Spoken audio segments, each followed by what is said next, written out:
The story you're about to hear is going to change everything in your life. It will change the way you think, the way you work, the way you relax, how you socialize. It will change every single aspect to your existence here on Earth. This is David, and David was a very nice young man who followed a very traditional path in his life. He did well in school, he went to college, he got a traditionally good job, and he met a very nice girl. David was the type of guy who always did what he was supposed to do. But one day, something awful happened to David that would change the course of his life forever. After his 30th birthday, David went to the doctor's office to get his annual blood test done. A few days later, David received a phone call from his doctor saying that they found an irregularity in his blood and that he needed to get an MRI scan done as soon as possible. The next day, David went in to get it done. He was sitting in the medical room waiting for the doctor to come in to tell him his results. The longer he waited, the faster his heart began to beat, and he could literally feel and see the sweat droplets crawling down his face inch by inch. Every minute that went by felt like an eternity. The door opens, David sees the doctor, and he immediately could tell that something was off just based on his empty expression.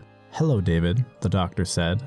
"Hi," David says. "David, there's no easy way to say this. We have found a cancerous tumor in the back of your brain. Fortunately, it's not too big, and if we get it out as soon as possible, we don't think there will be any further complications. However, it is a very dangerous procedure." With shock and fear in his voice, David says, "What kind of risks?" "Well, the tumor is very close to your brain stem, so if we make a wrong move, you could experience long-term brain damage, which would impair many different things, like the way you speak, the way you think, your memory. You may even forget the people who you love in your life. But if we don't do this procedure, you will likely die in the upcoming years." Tears began falling down David's face. "I know this is hard, but I can book you in for a surgery 1 week from today with one of the best neurosurgeons in the entire country. Do you want me to book it?" The doctor said. I guess so," David said. "Good luck. My prayers are with you," the doctor said. The following days would prove to be the most confusing days of his life. This situation made David reflect on all the major choices that he had made in his life, like going to school, choosing his career, his girlfriend, even the city he lived in. He literally thought of everything, and the only feeling that he really felt was this weird, dull emptiness that he couldn't even really put into words. The days leading up to the surgery, David completely isolated himself because whenever he saw someone that he loved, he was just reminded of the fact that he may forget them. It was now time for the surgery.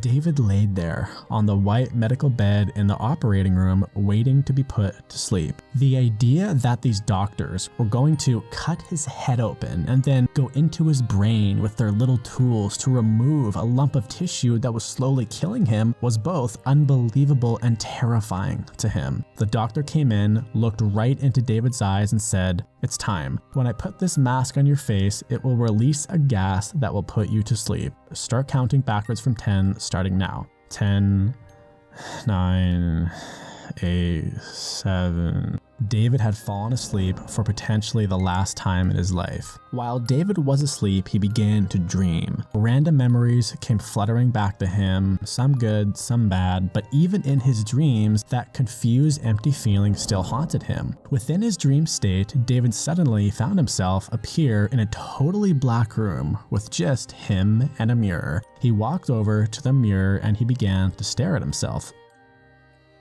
"Hello," his reflection said. "What? Hello?" David said in shock. "Don't be scared. This is just a dream. Plus, I'm not actually you," the image said. "Right, this is just a dream," David thought to himself. "Well, you certainly look like me and you sound like me. If you're not me, then who are you?" David said. "I'm who you think you are," the image said. "I'm who you think you are? What does that even mean?" David said. "I'm the person who you think You are, the image said. You just said the same thing twice, David said. Sorry, I'll be more clear. I am the accumulation of all the voices that you have internalized from other people, like your parents, your friends, and society, who all wants you to conform to what their idea of who you should be. To put it simply, I'm the person who the world has told you to be, and unfortunately, it looks like you have listened to them. David looked down for a moment, still feeling confused. I'm the person who the world has told you to be, David thought to himself. So you're saying I'm fake? David said. Well, I'm the one who is truly fake. The real you is still inside you, and it will always remain in you until the day you die. But yes, in this moment, you think you are me, but you aren't. Okay, so if I think I'm you, who is a fake person, but I'm not actually you, then who am I? That is a great question. You should probably figure that out before you actually die for real. Oh, did you hear that? Looks like our time is up. I sure hope you stop listening to everyone so you can finally start living your own life.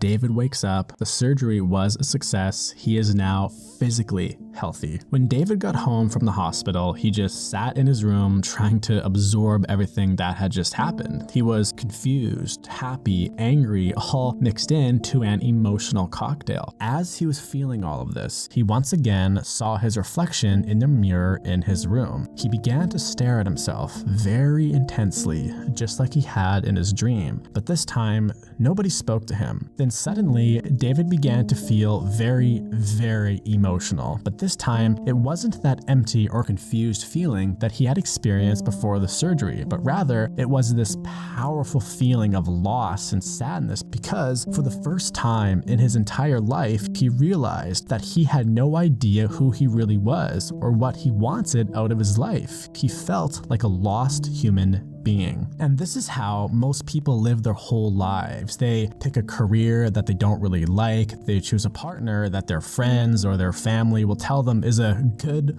one, and they will choose a value system that social media or society tells them is a virtuous one. Most people live a life that is not their own. They are being fake without even being aware of it. World-famous psychologist Donald Winnicott calls this fake person the false self. And being infected with the false self is the reason why so many people wake up at the age of 80 filled with regret, because they realized that the life they had just lived wasn't actually the life that they wanted. If every single person on earth got rid of their false self and truly understood themselves, they would know exactly the type of career they would want to have, or the type of spouse or partner they would want to be with. They would know every single thing that they needed in order to be 100% happy. But most people will be infected with the false self disease until the day they die. And the only cure for this disease is that you have to stop listening to other people who tell you how you should live your life. And then once you do that, you have to become self-aware in order to figure out what type of life you want to live. It's better to live